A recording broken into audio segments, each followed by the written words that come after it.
തുടങ്ങും മുമ്പേ കെട്ടടങ്ങിയ ജൻസി കലാപം അതാണ് ലഡാക്കിൽ നിന്ന് പുറത്തു വരുന്ന റിപ്പോർട്ടുകളെല്ലാം തന്നെ സൂചിപ്പിക്കുന്നത്. പ്രധാനമായും സോനം വാങ്ചുക്കിനെ ചുറ്റിപ്പറ്റിയാണ് ഇപ്പോൾ അന്വേഷണങ്ങൾ നടക്കുന്നത്. പോരാത്തതിന് അവിടെയുള്ള കോൺഗ്രസ് നേതാവായിട്ടുള്ള സെപ്പാഗിനെ നേതൃത്വത്തിലും അവിടെ കലാപം വലിയ രീതിയിൽ ആളിക്കത്തിക്കാനുള്ള ശ്രമം നടന്നുവെന്നാണ് കൃത്യമായിട്ടുള്ള വിവരം കേന്ദ്രത്തിന് ലഭിച്ചിരിക്കുന്നത്. എന്തായാലും ഇതിനെ വളരെ ഗംഭീരമായി തന്നെയാണ് കേന്ദ്രം ഡീൽ ചെയ്തത് എന്നുള്ളതാണ് പ്രധാനപ്പെട്ട കാര്യമെന്ന് പറയുന്നത്.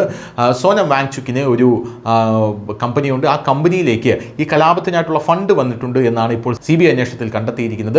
FCRA റൂൾസിന്റെ വയലേഷനാണ് ഇപ്പോൾ ഈ സോനം വാങ്ചുക് അടക്കമുള്ളവർ നടത്തിയത് എന്നുള്ളതാണ് ഇപ്പോൾ കേന്ദ്രത്തിന്റെ നിരീക്ഷണത്തിൽ നിന്നും തെളിഞ്ഞു വരുന്ന കാര്യം. നമ്മുടെ ഇന്ത്യയെ സംബന്ധിച്ചിടത്തോളം എവിടെ കലാപമുണ്ടായാലും കേന്ദ്രം ആ കലാപത്തിന്റെ തല ആരാണെന്ന് കൃത്യമായി കലാപം ഉണ്ടാകുന്നതിന് മുമ്പേ തന്നെ നോട്ടമിട്ട് വെച്ചിരിക്കും എന്നുള്ളതാണ്.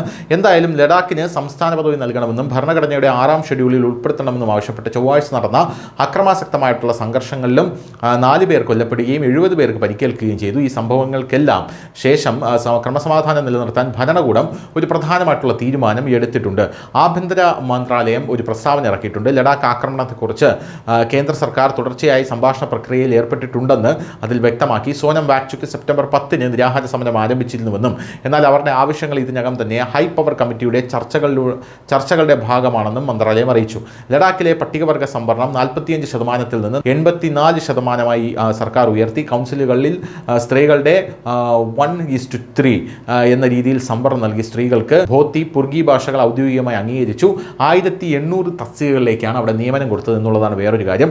അറബ് വസന്തം, പ്രസ്ഥാനങ്ങൾ എന്നിവ പരാമർശിച്ചുകൊണ്ട് വാങ്ചുക് ജനക്കൂട്ടത്തെ പ്രകോപിപ്പിച്ചതായിട്ടാണ് മന്ത്രാലയം പറയുന്നത്. അതായത് ഇപ്പോൾ നേപ്പാൾ നിങ്ങൾ കണ്ടില്ലേ, അറബ് വിപ്ലവം നിങ്ങൾ കാണുന്നില്ലേ, ജൻ-ഇസഡ് തെരുവിലിറങ്ങണമെന്നൊക്കെ പറഞ്ഞ് പ്രകോപിപ്പിച്ചു എന്ന് കേന്ദ്രം കണ്ടെത്തിയിട്ടുണ്ട്. എന്തായിരുന്നാലും ഇപ്പോൾ അതേ തുടർന്നുള്ള അന്വേഷണമാണ് നടക്കുന്നത്. News desk, news India Malayalam.